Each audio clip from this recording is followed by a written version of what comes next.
Welcome back to Carfection and my home studio here, where today I want to talk to you about the Ferrari 250 LM, because once upon a time I did actually drive one. And this is not the most cinematic of experiences you're about to see, but there is some footage out there and it hasn't been shown anywhere before. And to be honest, it's a Ferrari 250 LM. So I thought, let's put it out there and then you can see it for good and bad, but it's just an experience. So I'll tell you a little bit about the background to it. This was Goodwood about 3 years ago, I think 2017, and it was the Festival of Speed and I was there, I was driving other things. In fact, there's some footage of something else I might put up later. But Enzo magazine was about to be launched by my colleague John Barker, and he'd been wanting something from there because it was the 70th anniversary of Ferrari at Goodwood, and we tried to get into all sorts of different cars, and some of it was going to be potentially a modern road car, and then it wasn't really working. At the last minute, suddenly John calls me up and says, DK Engineering have said you can drive their 250 LM. Well, you could have knocked me down with a feather, frankly. It was the most amazing weekend in general for Ferraris. I remember, I've got some footage as well actually, of a 512 starting up and just being warmed up in the paddock. And I just remember standing there looking at it because it was in the Sunoco livery. It's owned by Lawrence Stroll, so Lance Stroll's father, the chap that's just bailed out Aston Martin and done quite a sneaky deal in the process. Anyway, it was there. It was just wonderful listening to 12 cylinders of that revving up.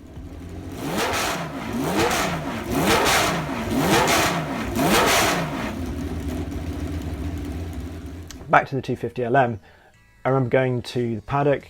I just about squeezed myself into this car. Quite how, I'm not entirely sure. And it's a very odd car to sit in because, as you can probably see from some of the footage, it feels like a car where they decided that it should be central seat, and then somebody said, oh no, it has to be a production car, so we've got to have two seats in it. And they went, oh right, okay, so moved the seat across but left the pedals in the middle. You're all skewed around and I was doing this, but if you have the chance to drive one, you're not going to turn it down. I could have been probably folded double and I would have still tried to drive it. The 250 LM is meant to be the sort of successor really in the GT class to the famous 250 GTO. And the trouble was that Ferrari never built enough of them to qualify for the GT class, the production GT class. So the powers that be at Le Mans said, no, you've got to run with the prototypes. However, it still won the race because the proper prototypes, the 330s I think it was, and the Ford GTs expired in the heat that year, and so actually 250 LMs came first and second, and it was the last time that Ferrari won at Le Mans. Now technically it should be called a 275 LM because the engine in the back of it is a 3.3 litre, not a 3 litre V12. And the way that Ferrari naming conventions work is that it's all based off the swept volume of an individual cylinder. There were a couple of very, very early 250 LMs that were 3 litres, but the rest of them were all 3.3. And again, Enzo Ferrari said, no, let's keep them as 250 because it kind of, they were trying to help with the homologation of this car. And I think they wanted as many as possible. They just keep it simple, call them all 250s. So should be 275, actually 250 LM. And I got into this car and the engine is just fabulous. Ferrari, I've been lucky enough to drive a couple of really old Ferraris, and my word, he knew how to build an engine. That Colombo V12 is spine-tingly good and feels really, really like a race engine as well. Really needs warming up, coaxing, sort of bringing to life gently. The gearbox, however, terrible. And I've driven some fantastic Ferrari gearboxes, but this was really not good. And I was told, I was warned straight away that it needed double declutching all the way up. So double declutching, just in case you're not aware, apologies if you are, but for those that aren't, I'll just describe it. It means you have to go from, say you're going from first to second. You would be in first, dip the clutch, neutral, let the clutch pedal back out again, so you engage neutral, as it were, and then clutch pedal back in and again and into second.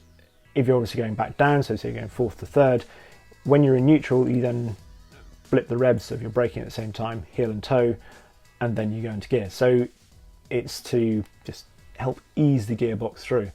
Nonetheless, really difficult. And at Goodwood, the trouble is you don't get a chance to practice these things. So it's in at the deep end. Anyway, I remember coming out into the holding paddock, and I didn't get out because, actually sort of squeezing myself out and getting back in again seemed like such a palaver, and you never quite know. Sometimes somebody blows a whistle and says, "Oh, gotta go," and it was going to take me probably 10 minutes to get back in and comfortable, so I thought, I'm not doing that. And I just sat there, and I remember looking at the back was Nick Mason, off to my left was Bernie Ecclestone, I think, in front of me was Jackie Stewart coming towards me in his classic sort of flat cap and powder blue race overalls. It was just, even by Goodwood terms, incredibly special to be there. And then we went down to the holding area at the beginning of the hill climb, and again it was just all this fabulous metal, which I think I took a few photos. I did get out of the car at this point because I knew we were going to be waiting for a while. Then I heard the F1 car starting up and had to run up the hill. Apologies for certainly the gear change going into Molecombe. I will confess that it was not very nice because the brakes also needed pumping going in there. Molecombe is the corner where everybody crashes, in fact, because they get the right-hander before wrong, then going into the left-hander. I wasn't going that quickly, but quickly enough that when you go for the brakes and discover that you really need to start pumping them to get them to work, that's not very nice in a 250 LM with an awful lot of people watching. So trying to combine that with then double the clutching down, I should have just left it in third and got on with it. But if you've got the chance to hear that V12 revving all the way around, then you do everything you can to get back into second, hear it climb up again, and then change up. So that's what I did. And you will actually see that the best gear change I do is after the finish line. Anyway, here we are.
So there I am across the line, elated at having got to the hill, top of the hill in one piece. Actually, you're probably just about to see that I get my best gear change, because I give the camera a thumbs up, after I've crossed the finish line. There we are. But it was fabulous. I remember thinking just how different the balance, you really feel the difference in the balance, and just a lovely controllable feeling. And I spoke to Nick Manassian, who'd driven one at the Revival before, and he said it's just a fabulous car to be absolutely on the limit in. So well balanced. And some of these cars, obviously, sort of they've been fettled and brought very much up to date, should we say, sort of modernised really, with things that wouldn't have happened in period. But this, he said, just a completely stock standard car from period, handled beautifully, which is why they've done very well in the wet at the Revival before as well.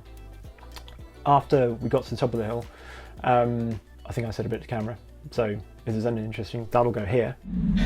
As first experiences of a car go, that's pretty intimidating, but man, Ferrari, they know how to build an engine. I mean, it's just amazing. and you can instantly feel so much more. Compared to the front engine cars, it really does feel very different. It's obviously mid-engined, and you feel that. I mean, sitting in here, it's you can see how far my legs are canted over to the left, and it's a bit like they've built a centre seat car and then forgotten to put the seat in the middle. So yeah, what a thing. Having to pump the brakes obviously into the corners, so it's always to do that. Such a privilege to drive this car. It's amazing. And always people around, and so good. What a lucky boy.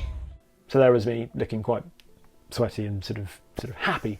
Then we went down the hill and they collected everyone outside the house. So we didn't go back to the main paddock. We went outside the main Goodwood house, and there was a band had been flown in from Italy playing the Italian national anthem, and big banners with 70 on, and people waving flags, and it was just extraordinary, and all these fabulous racing drivers around there. And to top it all off, I was talking to Derek Bell, who I've talked to on a few occasions. I don't know him particularly well, he's not a friend, but he recognised me just enough to say hello, and I asked him about his experiences of Ferrari for the story and that sort of thing. And then there was a call they wanted a big group photograph, and clearly it was for the drivers, for the likes of Nick Manassi and Derek Bell and all the others there. And so I sort of stayed rooted in the spot, not really knowing quite what to do. And Derek Bell put his arm around me and said, come on and have your photo taken, because tomorrow you might be driving a Mazda, but today you are a Ferrari driver. And then wheeled me off to go and stand in the photo, which was just the loveliest thing to do. And so there we are. That is my experience of driving a 250 LM. Apologies the footage isn't better, but hopefully you enjoyed it for what it's worth. And we'll see you next time on the channel. Cheerio.